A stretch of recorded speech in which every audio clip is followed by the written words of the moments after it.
Hello बच्चों, कैसे हैं आप? उम्मीद करते हैं कि खैरियत से होंगे। तो बच्चों, आज का ये वीडियो बहुत बहुत इम्पोर्टेंट होने वाला है। आज की इस वीडियो में हम लेकर के आए हैं उर्दू से संबंधित जो बातें आपके दिमाग में चलती है, बहुत बड़ा मसला बना रहता है। चाहे आप मैट्रिक के स्टूडेंट हो या इंटर के स्टूडेंट हो, मतलब आपका जो भी जिस भी क्लास का एग्ज़ाम हो, बहुत बड़ा मसला बना रहता है आपके लिए कि उर्दू का पर्चा हम किस तरह से लिखें, शुरू किस तरह से करें, आखिर में हम किस तरह से लिखें, दाहिनी तरफ से लिखें या बाएं तरफ से लिखें। तो बच्चों, उर्दू राइट हैंड साइड से लिखा जाता है, तो हम यहाँ से शुरू करेंगे बच्चों। तो ये ऑब्जेक्टिव क्वेश्चंस हैं, तो ऑब्जेक्टिव के लिए तो आपको ओमार शीट मिलेगा ही। सब्जेक्टिव बहुत बड़ा मसला बना रहता है। तो बच्चों, यहाँ से स्टार्ट होता है सब्जेक्टिव। सब्जेक्टिव में सबसे पहले आपका निबंध से संबंधित क्वेश्चन होता है, मतलब ऐसे होता है। तो मजमून हमने वीडियो बना रखी है, आप इसी चैनल पर जा करके वीडियो देख लें, आपका मजमून का टॉपिक कंप्लीट हो जाएगा। फिर दूसरा क्वेश्चन होता है बच्चों, खुतूत नवेसी से संबंधित होता है। तो खुतूत नवेसी से संबंधित हमने वीडियो बना रखी है, आप जाकर वहाँ से इस टॉपिक को कंप्लीट कर ले, ज़रूर कंप्लीट कर ले। इस तरह से आपको आपका ये दोनों टॉपिक कंप्लीट हो जाएगा। 15 नंबर आपको इन दोनों टॉपिक से आ जाएंगे। और तीसरा क्वेश्चन होता है बच्चों कि 10 क्वेश्चंस यहाँ दिए रहेंगे 2-2 मार्क्स के, और इसमें से देखो 10-15 क्वेश्चन दिए हुए हैं, और इसमें से आपको कितने का आंसर देना है? सॉरी, 20 दिया हुआ है, 20 क्वेश्चन दिया हुआ है, आपको 10 का इसमें से आंसर देना है। 10 बहुत ज़्यादा हो जाता है। अगर आप 10 में से 10 राइट लिख करके आते हैं, सही लिख करके आते हैं, तो आपको इससे 20 मार्क्स मिल जाएंगे। तो बच्चों, यहाँ पर हम सबसे पहले राइट हैंड साइड से शुरू करते हैं। तो यहाँ पर हम लिखते हैं जवाब नंबर 3। देखो बच्चों, यहाँ पर जवाब नंबर 3 का हम क्वेश्चन का आंसर लिख रहे हैं ना, इसलिए हम लिखेंगे जवाब नंबर 3। तो आप ए का लिख रहे हैं, तो यहाँ पर ऐसे लिख ले, और आप एग्ज़ाम में स्केल ले जाएं ताकि लाइन खींचने में आपको कोई परेशानी ना हो। तो इस तरह से आप यहाँ पर इसको अलग कर दें, लाइन खींच करके, ठीक है बच्चों। और फिर हम यहाँ पर जवाब नंबर 3 का ए का आंसर लिखना शुरू कर देंगे। तो यहाँ पर क्वेश्चन दिया हुआ है बच्चों, हमद में किसकी तारीफ़ की जाती है? बच्चों, प्लीज़ आपसे रिक्वेस्ट है कि इस चैनल को सब्सक्राइब कर दें, लाइक कर दें, बहुत बड़ी मेहरबानी होगी बच्चों, यही मेरी मजदूरी है बच्चों। प्लीज़, बहुत ही छोटी सी रिक्वेस्ट है आपसे। तो यहाँ पर क्वेश्चन दे रखा है, हमद में किसकी तारीफ़ की जाती है? तो हमें मालूम है, तो हम इस तरह से यहाँ पर लिखेंगे, हमद में, गैपिंग हो बीच में, देखिए बच्चों यहाँ पर हमने थोड़ा हटा करके लिखा है, हमद में अल्लाह ताला, ताकि एग्जामिनर को आपकी राइटिंग समझ में आए। हमद में अल्लाह ताला की तारीफ़ की जाती है। तो इस तरह से हम लिखेंगे। और फिर देखिए बच्चों, अगर हम किसी का भी आप दे सकते हैं इसमें से, अगर आप इसका दें गालिब के खुतूत के किसी एक मजमूई का नाम लिखें। तो देखिए बच्चों, यहाँ पर जवाब नंबर 3 का एक आप लिखे हैं, तो यहाँ पर फिर से यहाँ पर जवाब नंबर 3 ही डालना है, क्योंकि ये 3 ही है ना, और क्या है, एच है, तो यहाँ पर एच ऐसे करके डाल देना है। और फिर यहाँ पर आप लाइन खींच दें। इस तरह से आपकी कॉपी अट्रैक्टिव हो जाएगी, बहुत ज़्यादा ही प्रभावशाली हो जाएगी, और एग्जामिनर के दिमाग पर एक मुस्बत असर डालेगी। तो इस तरह से आपको लिखना है लाइन ड्रॉ करके, ठीक है बच्चों। तो हमारा एच का क्वेश्चन कहाँ है? गालिब के खुतूत के किसी एक मजमूई का नाम लिखे। तो उद हिंदी है, क्या है? उद हिंदी। गालिब के खुतूत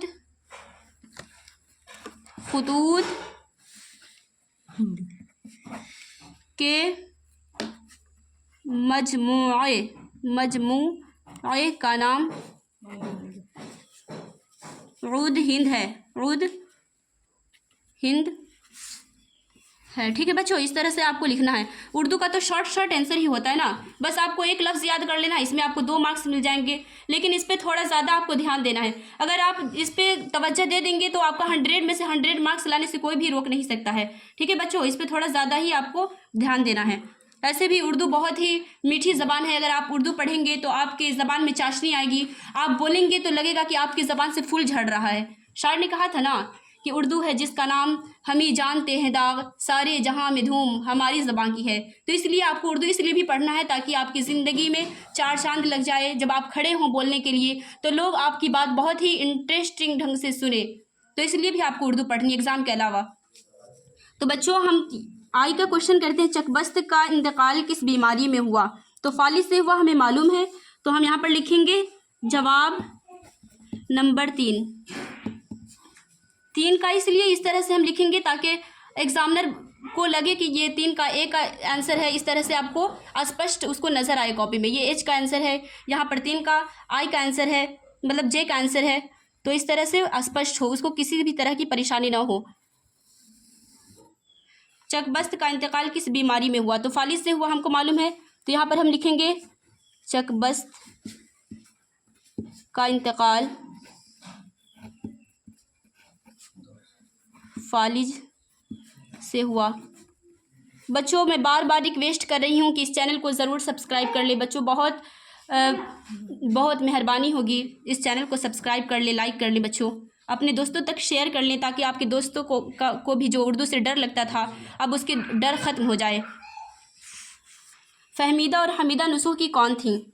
तो बच्चों हम इस तरह से इसको लिखेंगे, जिस तरह से हम लिखते आ रहे हैं उसी तरह से, कुछ नया नहीं करना है। तो जवाब नंबर 3 का हम जी करते हैं, है ना, जी करते हैं। तो फ़हमीदा और हमीदा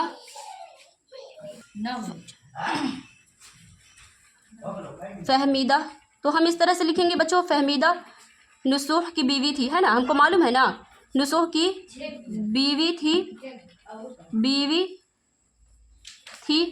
और हमीदा नुसूह।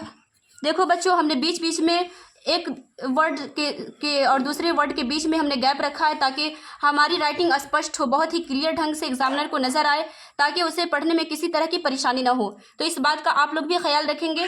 तो और हमीदा नुसूह की बेटी थी, तो इस तरह से आपको लिखना है एग्ज़ाम में भी, ठीक है बच्चों। इस तरह से आपको लाइन खींच करके लिखना है ताकि आपका आंसर बहुत ही क्लियर ढंग से दिखे। तो अगर हम के का आंसर दें इस तरह से, जवाब नंबर 3 ही यहाँ पर लिखना है, क्योंकि यहाँ से 3 से ही आ रहा है ना पूरा, तो 3 का ही लिखना है ताकि बहुत क्लियर ढंग से हमारा आंसर नज़र आए एग्जामिनर को। जवाब नंबर 3 का हमको लिखना है के का लिखना है, ठीक है बच्चों। यहाँ पर लाइन खींच देंगे इस तरह से और यहाँ पर स्टार्ट करेंगे आंसर लिखना। ताजमहल शाहजहाँ ने बनवाया था, ताजमहल शाहजहाँ ने बनवाया था। देखो बच्चों उर्दू में मार्क्स लाना कितना आसान है, आपको पता चल गया होगा कि बस आप एक वर्ड याद कर लें, बस एक हर्फ याद कर लें तो आपको 2 मार्क्स मिल जाएगा।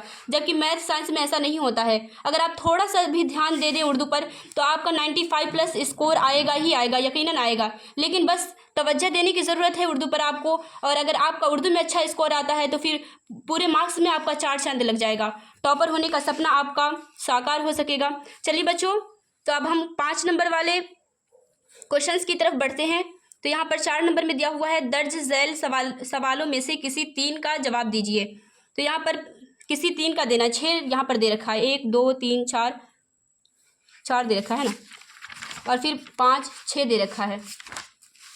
तो बच्चों आपको जो भी आ रहा है इसमें से 3 को सिलेक्ट कर लेना है, जो भी आ रहा है। जैसे आपको इसमें से इन सभी में से आपको 3 आ रहा है तो इन सभी में से 3 दे सकते हैं। और जैसे हमको यहाँ पर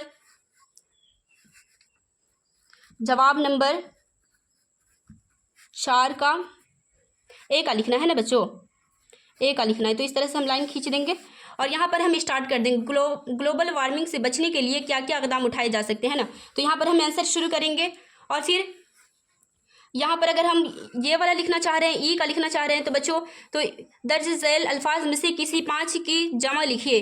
तो किसी 5 की, इसमें से इतना दिया हुआ है आपके पास ऑप्शन, सभी का नहीं लिखना है, आपको सिर्फ 5 के ही आंसर लिखने हैं। तो इसलिए आपको इसमें ई का आंसर उतार करके इस तरह से जैसे मैंने लिखा है, किसी का भी आप आंसर दे सकते हैं, बस 3 का देना है सभी में से, ठीक है बच्चों। इसका भी दे सकते हैं आप, इसमें से भी 1 का दे दें और इसमें भी दे दें, ठीक है बच्चों। तो इस तरह से आपकी कॉपी कंप्लीट हो जाएगी। तो बच्चों अगर आपको ये वीडियो अच्छी लगी है तो आप लाइक कर दें और सब्सक्राइब करना ना भूलें बच्चों, ठीक है।